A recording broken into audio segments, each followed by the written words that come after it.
started. Welcome everyone. My name is Max Seefts. I'm Senior Director of Software Development for Oracle Apex. Welcome to today's Apex office hours. Today we're going to talk about using JavaScript on the server side with Apex. Sonja Meyer and Martin Bach are going to do the presentation and demos. Before we get started, a few general announcements. Some of you might be wondering what's happening with Apex 24.1. Usually at this time of the year, we would have already come out with a new release. We're doing things a little bit differently this time. We are on track, and we should have some more information coming up soon. I want to point you to the global office hours, Oracle, apexoracle.com/office hours, which is where we started this office hours today, of course. You'll find all the recordings of our past office hours over the last 3, 4, 5 years on that site as well. And then we have a few events coming up. The Apex conference at ODTAC Kscope 24 is going to be in Nashville in July. So similar to previous years, we're going to have all right. This year it's going to be an Apex conference at Kscope. So in Nashville this year, we're going to be there with a large number of our team. And let me just, there you go. So go to kscope24odtac.com.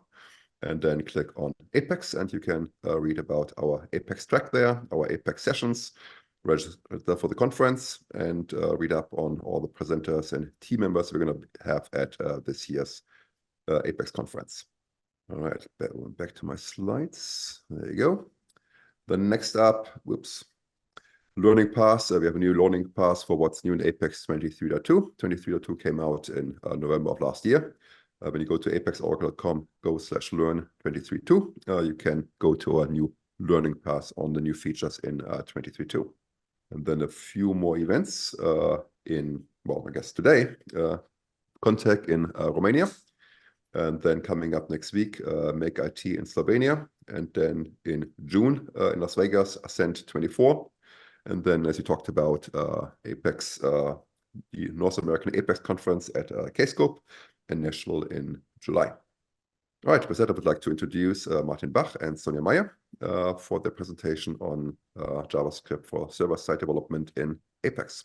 Okay, well, thank you very much, Mark. And hello and welcome, everyone. I just saw quite a few messages in the chat flying by. First of all, I'd like to welcome everyone, and it's amazing to see the large variety of countries you come from. It seems like we've got someone from every corner on the planet, which is really, really amazing. So thanks everyone for joining.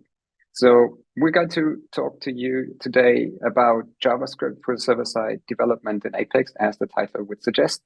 My name is Martin. I joined Oracle a couple of years ago, and I'm working as part of the DB development organization. I'm primarily responsible for MLE, which is multilingual engine in the database, and JavaScript.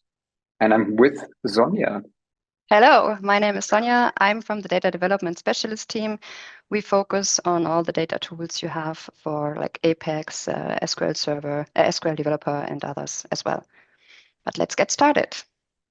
Yes, so there is the agenda. So what we're going to talk to you today is essentially a 4-part presentation. In the first part, I'm going to talk to you about what multilingual engine is and how JavaScript is being used for server-side development in Oracle Database 23 AI.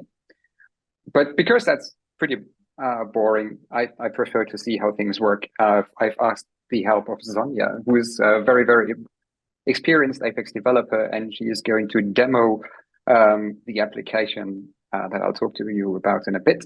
And then we've got a few tidbits, things that we may cover time permitting, but I'd rather skip that bit in favor of the Q&A, which is the 4th part. So what we're going to demo to you today is how amazingly simple it has become to develop with the Oracle database using a modern language like JavaScript. So the example that we're going to cover today is based on GraphQL. So some of you may have heard of GraphQL as a language that is being used to interrogate web services and also to make changes to data and subscribe to data. And it's similar in a way to representation and state transfer REST, but different. And it's slightly more modern. And what we'd like to show to you today is how easy it is to take an existing application that is based on Node Express and uses GraphQL from a JavaScript side, and we're going to port this into the Oracle database with all the advantages associated database applications. Before going into the details of how to do that, I'd like to just cover a couple of things about MLE and JavaScript in Oracle database. So we asked ourselves a while back why we would like to include JavaScript in the Oracle database. And the reason is pretty simple. If you look at queries and questionnaires on the popular development websites, what are the popular languages? We find SQL, which is great. But we also find JavaScript, and JavaScript is pretty high in the list. So that prompted the inclusion of JavaScript in Oracle database. And we started in 21 and we completed the work in 23 AI. And in summary, JavaScript is another language available for Apex and server-side development. Let's recap shortly. So Oracle Apex is a low-code development platform that empowers you to rapidly design, develop, and deploy scalable web applications with minimal coding effort, leveraging PL/SQL, SQL, and a rich set of built-in features. Meanwhile, JavaScript, the omnipresent scripting language of the web, adds a layer of interactivity and dynamic to web applications with its extensive libraries and frameworks, such as React, Angular, and Vue.js. Apex and JavaScript emerge as a powerful duo, offering amazing advantages that cater to the evolving needs of modern development. So we've now talked about why you might be interested in writing server-side JavaScript. And one of the reasons as an Apex developer is probably because you've been using JavaScript for some front-end work already. And it's only logical to extend that work into the back end. And to give you a little bit of history, the multilingual engine, which is the runtime used to provide JavaScript support in the database, has been introduced in Oracle Database 21c a little while back, which went fairly unnoticed by lots of people because 21c was an innovation release and lots of people stayed on 19c. And we expect the majority of people to go to the next long-term support release, which is 23 AI. But in 21c, the amazing Apex development team, which we have worked very closely with, they were so kind to implement JavaScript into Apex. And that has been possible for anyone who has run 21c on Linux x86. But the vision that we had for JavaScript in Oracle Database wasn't complete in 21c. So we've come a long way since then. In 23 AI, which has been released recently, we added support for things called JavaScript modules and environments. There is now an inline code specification that you can use. We have post-execution debugging, which is pretty awesome, background compilation, and we have got support for JSON, Boolean, and Soda.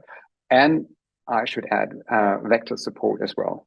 And on the right-hand side in that little window, you see how JavaScript is being used in the command line. But we can move to the next slide where we've got another example about the inline code specification. So as you can see, it looks like PL SQL all the way up to the provisioning of the code specification, and then we add the JavaScript inline for some code that we want to run, and then you can just run this function as if it were a PL SQL function. So there are three different ways on how you can use JavaScript in the Oracle database. The first one is the inline code specification, whereas essentially you write the PL SQL header, but instead of PL SQL body, you write JavaScript. So this is super useful if you've got a distinct use case where you just need a piece of code, like converting an epoch date to a ISO 8601 time. Or if you would like to just use a built-in JavaScript thing to do some work. It doesn't really allow you to write elaborate applications referencing modules that you have written yourself. If you would like to do something more complex with your JavaScript code, modules and environments are the way to go. So there are new schema objects. So just like packages and PL SQL, there is now the MLE module. There's also the MLE environment.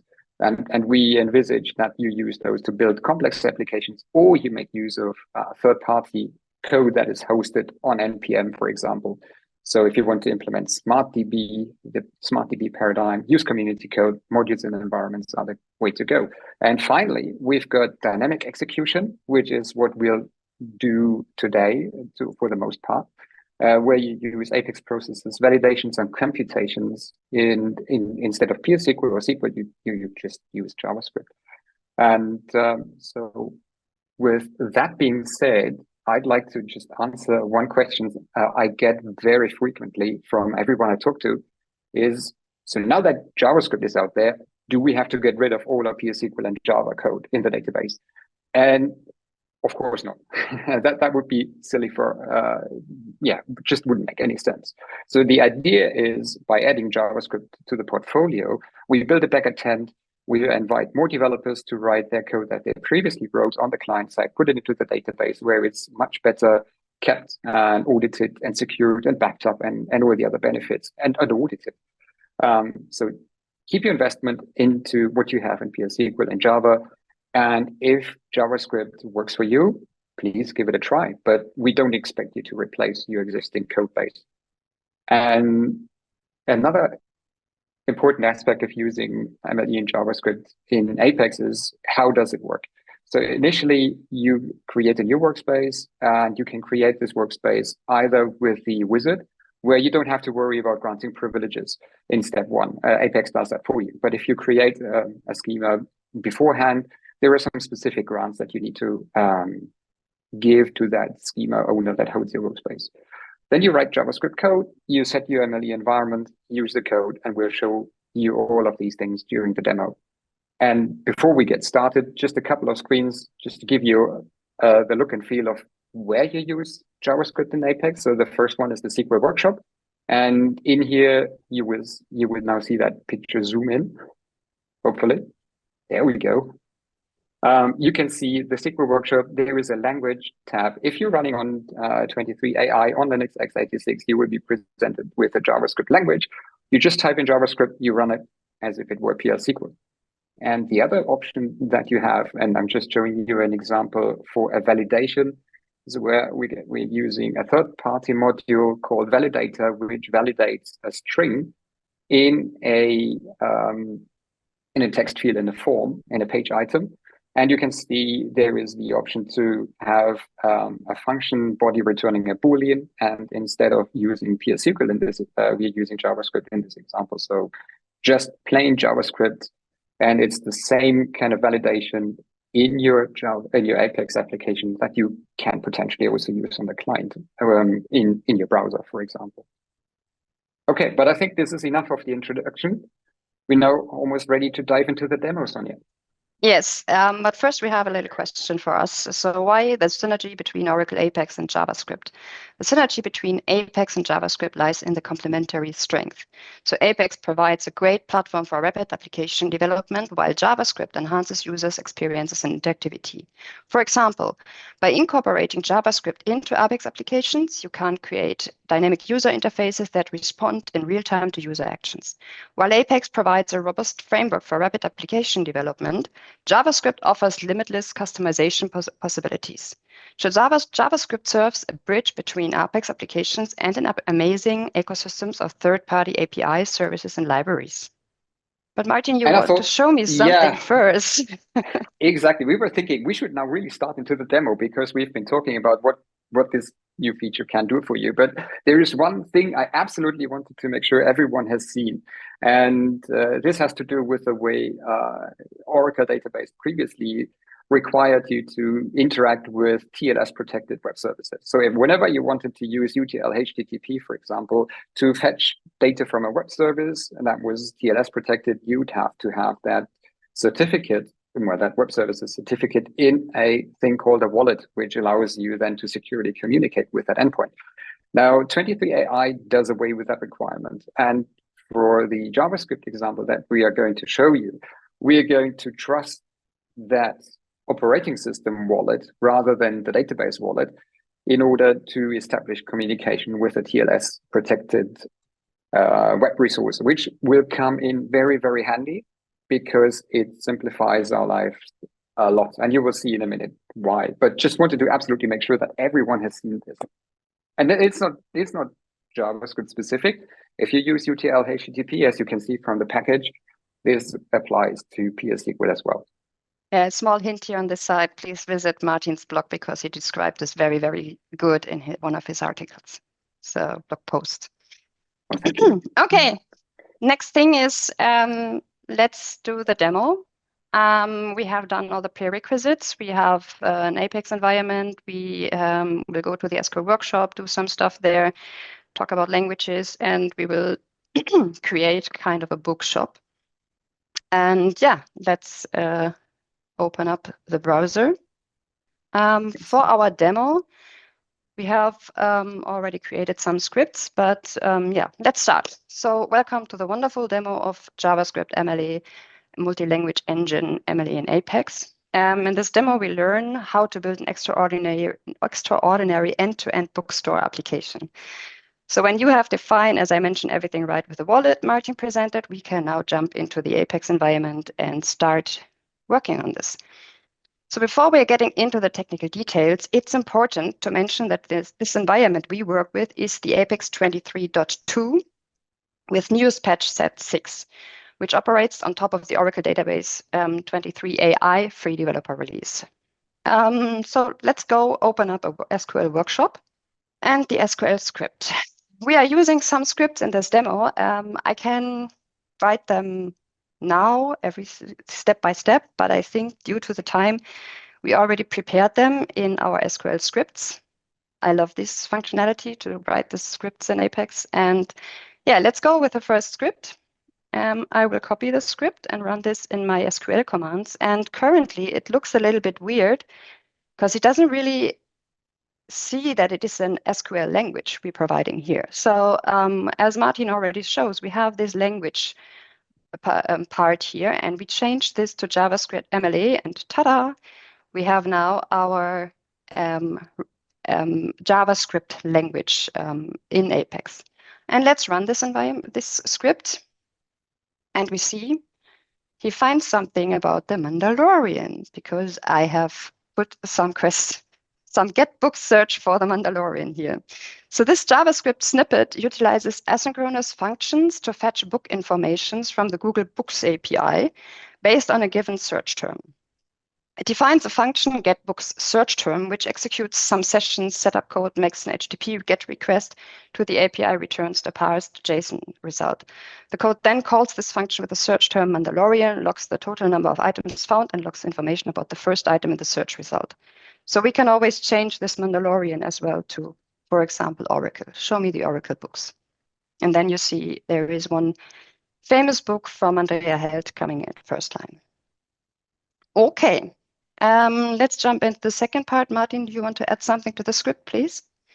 No, I just wanted to say that if you go the drop down that you showed to language JavaScript MLE, you get not only syntax highlighting, but you also get code completion. And you know, if you just type, I mean, all the things that you would expect from a modern editor, actually. So it's not just code completion. It's pretty comprehensive, and it's super easy to interact with that REST endpoint to query things from the Google Bookstore. So that's a good start. In our application, we'll take advantage of the capabilities of the open source GraphQL module, as Martin already says. Using GraphQL with Apex can be useful to improve the flexibility and efficiency of data retrieval and manipulation. Within the context of our project, we will leverage GraphQL to seamlessly merge data acquired from the Google Books API with locally stored information in our database, providing unified service to our users. So in this case, we go now to the object browser. And here we have these two things with MLE environment and MLE module JavaScript. For the first part of our demo, we will now create a module, a JavaScript module, which is called GraphQL. And we set a version. And then we also need to provide a URL. I will copy this from my demo script. And then I think we can create the module. And Martin, you want to say something? Yeah, it's this is, I mean, what you just saw is that the ability to create a module from a URL is, in my opinion, it's a pretty big productivity booster, because you can just grab the ECMAScript version, that's important, of the module that you're interested in. You paste the URL of your preferred content delivery network into that little wizard, and Apex will automatically go and fetch the module and from the CDN and stores it in the database. So this is a very, very convenient way of importing third-party modules in your database. The module text doesn't really make sense. It's kind of the minified version of that GraphQL reference implementation, but we need that in order to define the GraphQL schema that our queries will adhere to, and a few other things. So that's the first step. We have the GraphQL reference implementation now available in the database. Perfect. And next, we will create an inventory table to store the information about the books we currently have in stock. There are a couple of ways how to load an CSV file. In this case, I want to create the table first via script, which means I go back to my SQL commands. I have a script prepared here already, which is I think the topmost demo to create table inventory. He disordered it. We can easily run the script out of this, and he successfully created the table. So back to the scripts. I didn't found it because he shared it differently. So in this case, I also want to load the data via data load. So let's go to utilities and go to the data workshop. I have already prepared a file, and let's go and load data. Put the CSV file here. And we have already an existing table. So let's go to this existing table. We search for the existing table, and we know that the first line contains headers. So let's load the data into the table. And he has loaded 30 new rows. We don't want to create the application now, so we close this window and go back to our usual script. So the next step is define the GraphQL schema. So to proceed, let's create a module called book schema, where we define the GraphQL schema for the book we want to retrieve in our application. So back again, we go to our object browser and go to modules JavaScript, create a module. The name is book schema. And in this case, we have a source code, which is already a script I have here as well. It's this one. Let's copy it back to here. And then we can easily say create the MLE module. This module, as you see on the left side, is now created. And I hand over to Martin. Yeah, this looks a little daunting, and but it's kind of the reason it looks daunting is because we took this from an existing Node Express application, and it uses the GraphQL reference implementation for JavaScript, which defines the GraphQL schema and the operations that we can apply against this schema. And in our case, we will allow you to perform searches. And we also need to define what kind of data we expect to get back. And this is using the programmatic interface. There is another way how you could do this. There is a library that builds on top of the GraphQL library that we just imported in the first step. And it allows you to define the schema using the GraphQL schema definition language. But because I just wanted to show you that you can do the programmatic approach as well, we are going to define the schema, and we're defining a operation against the schema so we can search for books, and we allow you to provide a search term, and you will get all the information from the Google Books store back matching that search term. And we search for the Mandalorian and we searched for Oracle before. So you get all that information back in the GraphQL schema, but we also enrich this information by means of the inventory table that we just created. So the inventory table contains a bunch of books. And if our search term hits one of those books that we have in our fictional inventory, we can show you that for this particular book, we have got X number of copies in our stores. So you could imagine that you would then go and hopefully buy those books of us because we're such a nice bookstore. Okay, next step, thank you, will be creating an MLE environment, because our app will later run in a specific environment to do all these interactions. So in this case, we go back to the object browser, we click on MLE environment, and then we will create an environment called, in this case, book_app. So we simply create the environment, and we have to import then the modules we have just created before. In this case, the owner is our schema, and we import the GraphQL ones.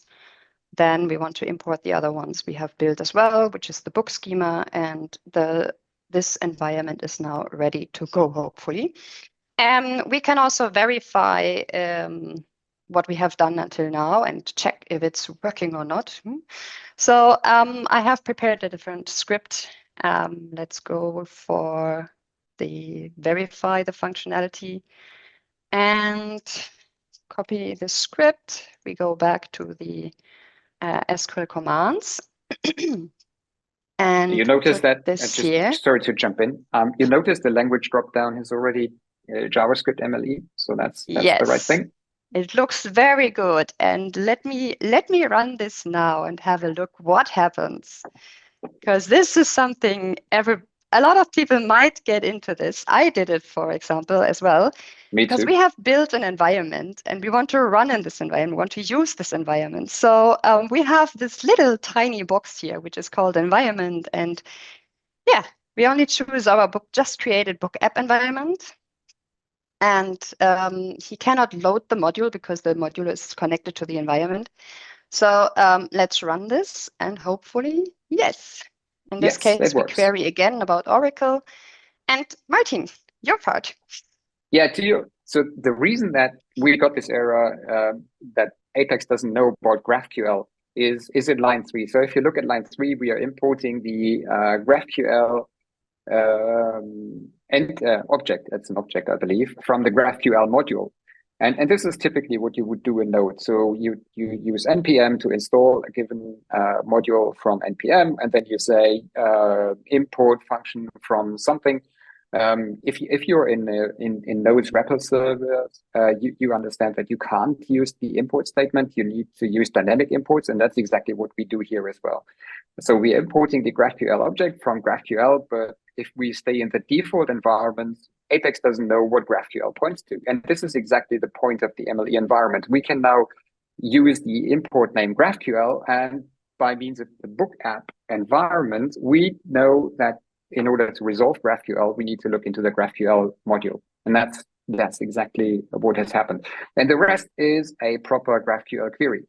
So which we then pass into that function, and we're going to retrieve all that information based on the search term.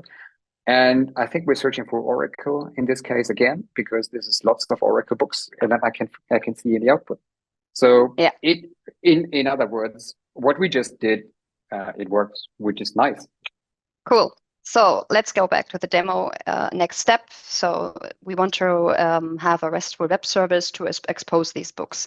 So before we jump into the REST API environment, we will create a new module called service.js, because we need this as well. So let's go back to the SQL commands, to the object browser, where we will then create the next module, JavaScript. We call this one service. And as a good cookbook, we have the script already prepared. Let's copy the script, put this into the source code again, and let's run the script. And essentially what you see in the module is what you previously saw in the SQL worksheet. SQL workshop, of course. So in order to make this callable from SQL P, SQL, and elsewhere, we need to create an MLE module out of that ad hoc text of a piece of code, and it's essentially within this module. So we define a function called getInfo, which takes a search term that can be anything, and we'll populate that through the user interface later, and then we run the GraphQL query and return a JSON. So that's essentially what happens with that particular module. Yes, and we will now create the function as well, Martin just mentioned. So we have this little tiny script here, which will create a function. Let's run this shortly from this environment, and we successfully created the function. Let's go back to the object browser and have a look. So we have our function query here as well. So next point is creating a RESTful service for the GraphQL, which can be very beneficial for integrating with existing systems, ensuring client compatibility, leveraging caching and proxying, and utilizing existing tooling and documentations. So to create a RESTful service, we'll navigate to the RESTful services, tab in the SQL workshop, and you have to make sure when you start this the first time, you have to enable this, or first-time users should enable the RESTful services with the sample endpoints before using it. It's always good to have a sample endpoint here as well. In our case, we will now create our own service, which is, I want to copy it first, where we will click on modules now, and we will create our own module. So in this case, the name of the module is oracle.example.book, and the base path will be service. Not services, service, is published on, please, and pagination set, leave it as it is. And then we can go and create the module. So REST services need a module to organize endpoints, manage security, handle versions, improve scalability, and simplify deployments and maintenance.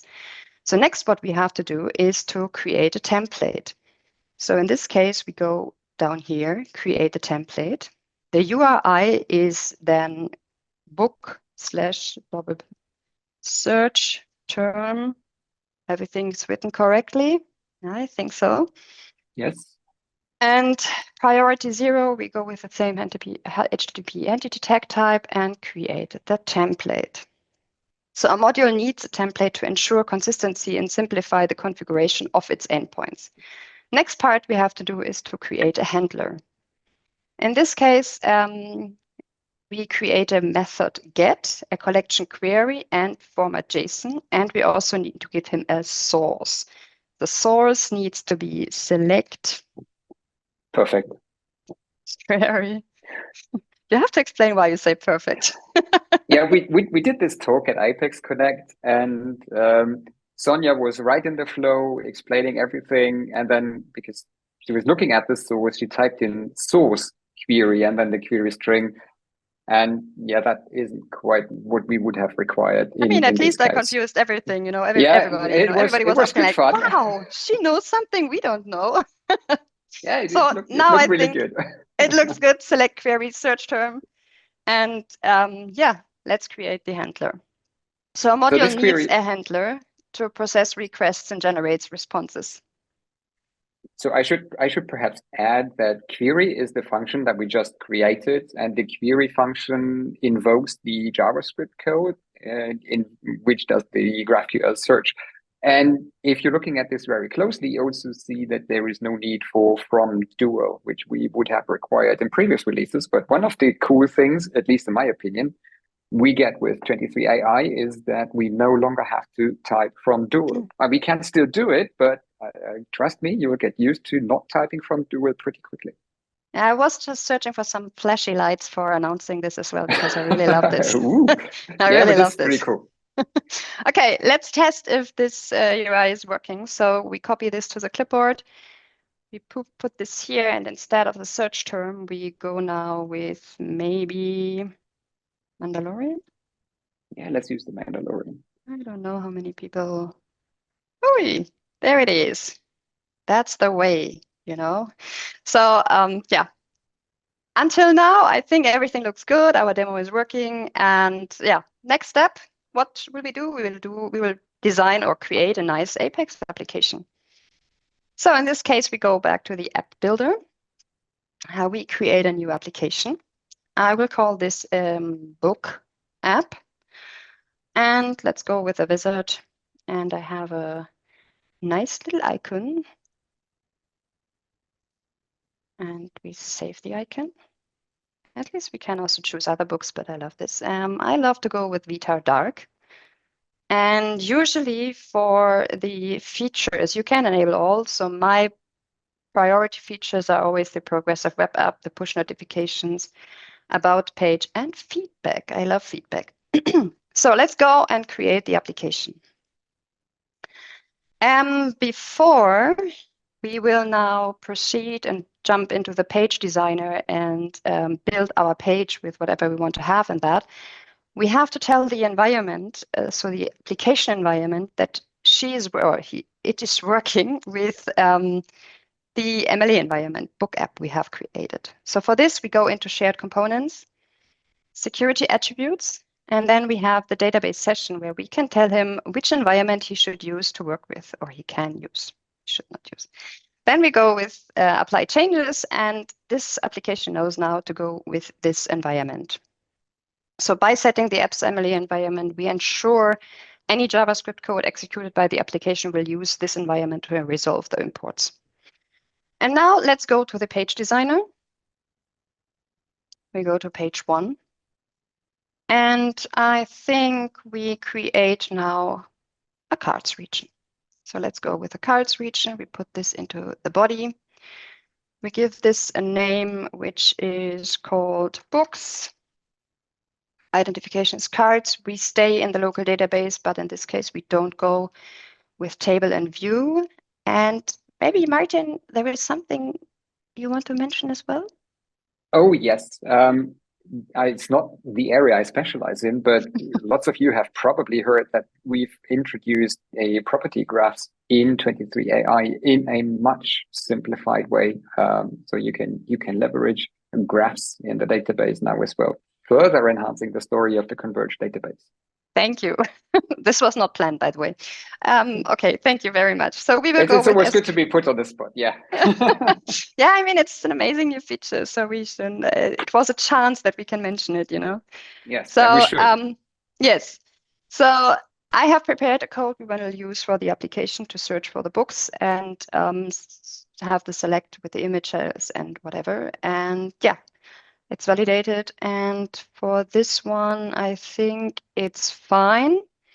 By the way, this SQL code uses the JSON type of function. Let's go back to this to convert JSON array from the P1 underline search bind variable into a relational data table format. It extracts the title, subtitle, and thumbnail as image links. Fields from each JSON object in the array, allowing you to select and work with these fields in the structured manner. And next part, I think we have to set some attributes here as well. So we'll go with the grid columns 4. Title is the subtitle. And then, as I mentioned, we have also some media in here. So the source will be an image URL. And for the URL, I will put in image URL, this one. It's really important to have the dot added here as well. And we want to have the position on the first to see the picture. Very good. So we need to create another page item as well, which is the P1 underline search. And this is a text field. And we move this above our books because we want to have the result below. This text field needs a dynamic action as well. So in this case, right mouse click, create a dynamic action. Make sure that the when event change items and P1 search is correctly filled. And for the show part, we will add the item as well, P1 search. And this one refreshes then the cards region. I think we have brought in everything now, and we can run the application. This is the big moment. This is where all the open and closing brackets and curly braces turn into a cards layout and images and titles and all the good stuff. So let's see if that works. Yay. Oh my God. There we go. There it is. Some nice books. And again, I will go with my Mandalorian. Yeah, we will change later to Oracle as well. So yeah, it's working. I have all my favorite books here. And let's move back to Oracle. So there it is. There it is. Books. Okay, that's for the demo. Everything we want to show. Hopefully this was nice. It works, everything. So perfect. Let's jump back into the... Exactly. So thank you so much for the second time running the demo for us. So that was great. So essentially what we did in the course of the demo is we downloaded the GraphQL reference implementation in Java, written in JavaScript into the database. Then we created a module which uses the GraphQL schema or defines the GraphQL schema for what we want to display. And as you saw in the last bit, the really relevant parts, there are the title, subtitle, and the image link, which we needed for the graphical representation, along with a lot of other stuff that you get with the Google Books API. And once we had that, we created another module which allowed us to invoke that GraphQL query, which we wrapped into a PL SQL function called query, and we exposed that in the REST data service. And also we used this as input to JSON table to do all, flatten the JSON structure into a relation format. And at the end, you saw the result. So if you're interested in learning more about those things, there are live labs that you can look at. We've got QR codes for this if you would like to use QR codes, but there are also links. If you click on those later on when you get the slide deck, it takes you exactly to. And there's also a blog post about this, a live demo that we just did, and in the lower left corner. And also there is the Apex App Builder Users Guide, which you can see for computations, validations, and processes, and all of that. And I guess we're pretty much at the end. Maybe just this slide, and then we perhaps should open up for Q&A. As I said in the beginning, if you would like to use JavaScript in your applications, you need to grant your schema certain privileges. By default, you're not able to create JavaScript in the database. This is done for security reasons. So you need to be granted execute on JavaScript. If you would like to use JavaScript with Apex, and I hope everyone in this call would like to try, then you also need the grant execute dynamic MLE to your user. If you want to use Soda, you need Soda app, and you need the create MLE privilege to create MLE modules and environments in your own schema. There is also the create auto drop any MLE privilege, but I would suggest don't use those unless you've got really good reason to, because they're potentially dangerous. Yeah, I guess, and I should add, you don't need to worry about those things if you use the Apex workspace creation wizard, because Apex knows about MLE, and the development team has integrated all of these things into the workflow. So you just need to follow those instructions if you create the schema upfront. Right. So I have seen lots of things in the chats and QA. So perhaps we should open that up. So suppose the questions haven't been answered. Let's start from the top. So Usama is asking, if I do store my function in static file, then is there any PL SQL code to call and store JSON into variable? Harshad is one of my esteemed colleagues, is already typing an answer, but so the way you can create the JavaScript code is either in Apex, as we just saw, or in VS Code and others, but you somehow need to run this create MLE module command in against the database, and of course you can make use of JSON for input and output. So you can pass JSON into the function and you can return JSON, as you saw. Okay, where can I read more on npm imports, etc.? That is a question that is difficult to answer because it's not necessarily strictly database related topic, but npm is the node package manager, and you just Google for it and how you use those things. Node package management is used for writing client-side code. So typically with npm, you would download the Node Oracle DB client and connect to the database. But with MLE and JavaScript, you don't need to do that because you can write JavaScript right in the database. Okay, then we've got another question. Is MLE an additional new object type in the schema in 23 AI? Right, yes, this is correct. So there are two new schema types, object types for your schema. The first one is called MLE module, and the second one is called an MLE environment. And when Sonia created those using the Apex object browser, under the covers, they will be stored in the database as MLE module and MLE environment. Okay. So There was one question. There was one question about yes. would it be possible to integrate WebSockets with MLE? Oh, that is a good question. I don't know if that's off the top of my head. Can Lucas Harshad, can you jump in? Currently, we don't support anything like that. So what I should perhaps elaborate on a little bit is if you create MLE modules in the database, they need to be ECMAScript modules. So CommonJS and other module formats, we don't support those. Furthermore, the module that you create in the database is limited in some ways, and well, limited is the wrong word. So there are security precautions that are put in place that prevent potentially malicious actors from accessing data in your database and writing it to the file system. So this is the same as with everything in Oracle database. You want to write, you need to use UTL file, but that requires somebody with elevated privileges to create a directory object so you can store these files on the file system. And the same is true for network traffic. If you can't just perform network traffic in the Oracle database for security reasons, because you can open a connection to a remote server and somebody is going to drain all the relevant information that might be security sensitive or otherwise necessary for you from the system. So there are certain restrictions from a security point of view what you can do. But there are polyfills for a lot of things, and we have successfully tried lots of third-party code inside the database. Okay, I hope that answered that.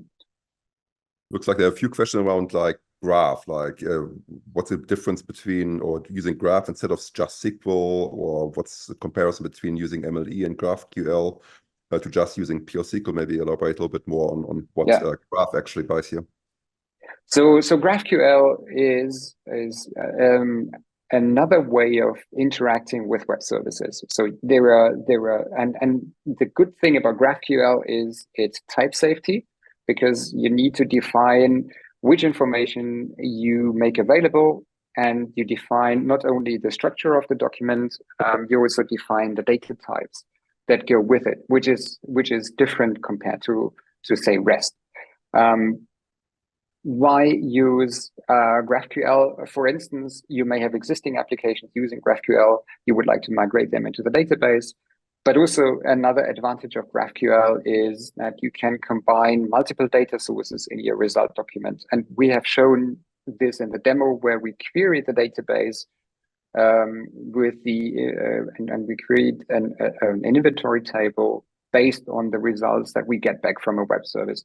So that's another advantage of GraphQL. And why not use just SQL?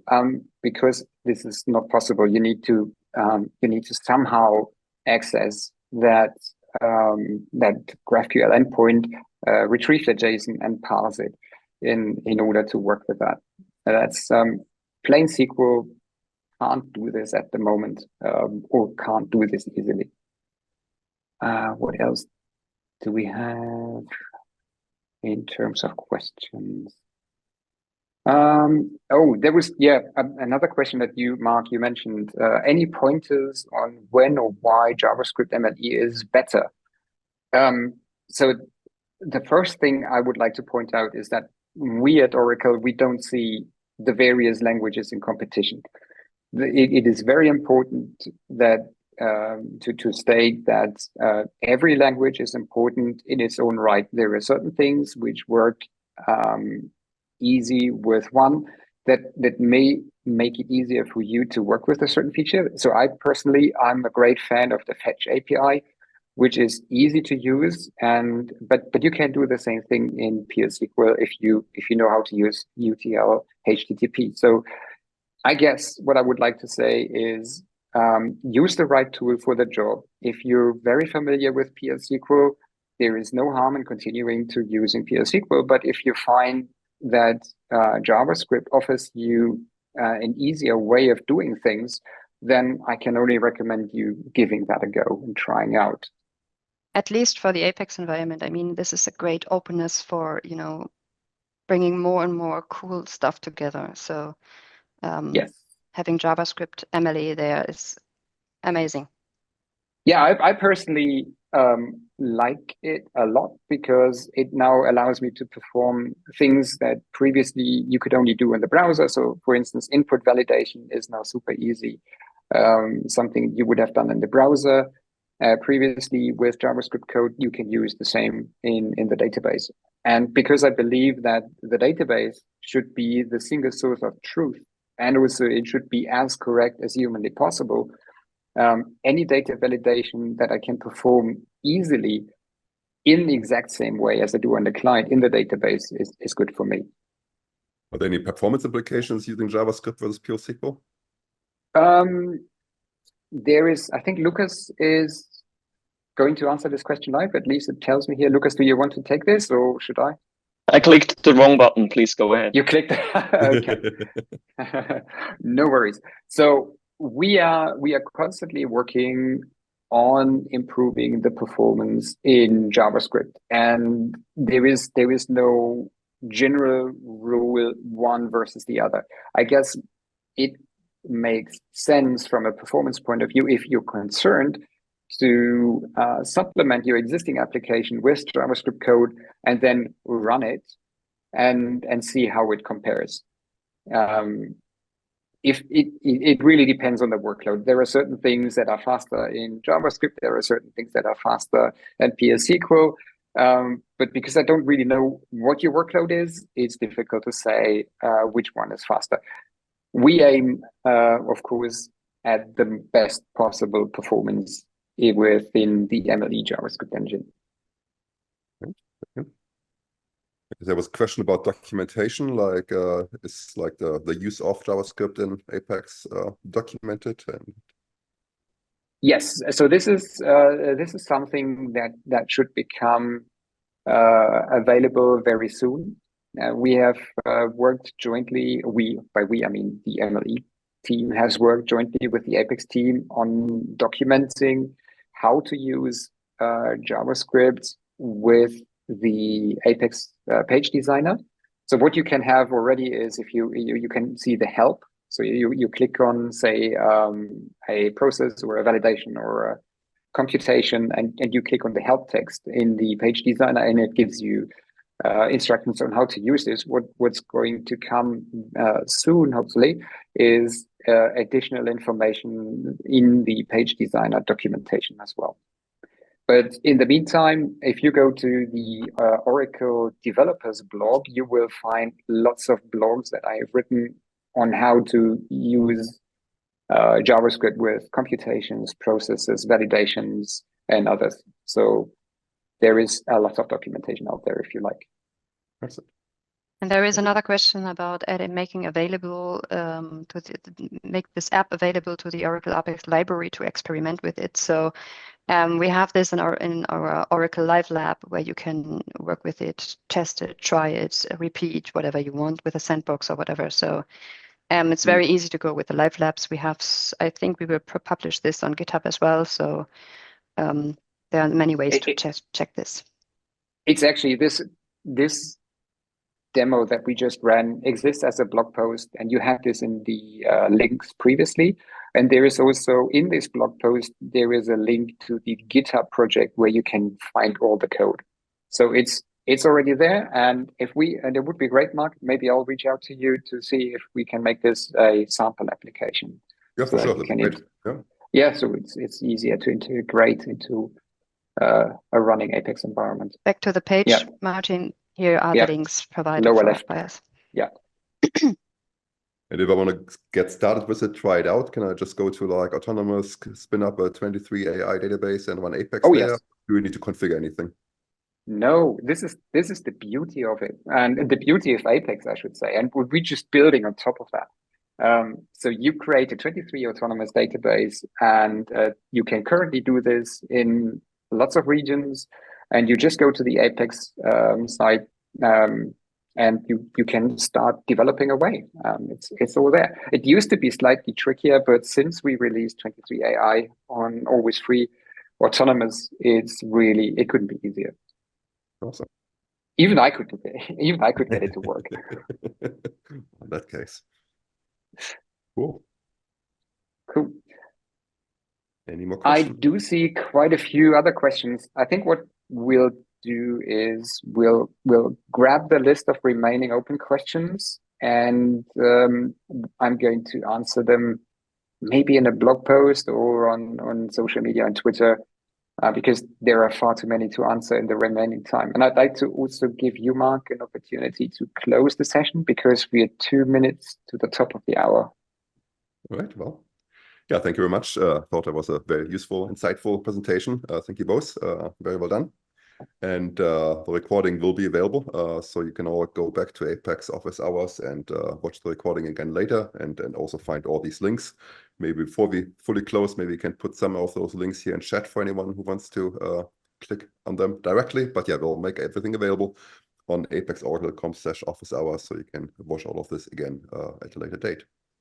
So thanks again. Yeah, and if you've got any questions or comments about Emily, JavaScript, Apex, feel free to reach out. My contact details are on one of the first slides. And mine as well. So we're happy to help. Give it a go. Let us know.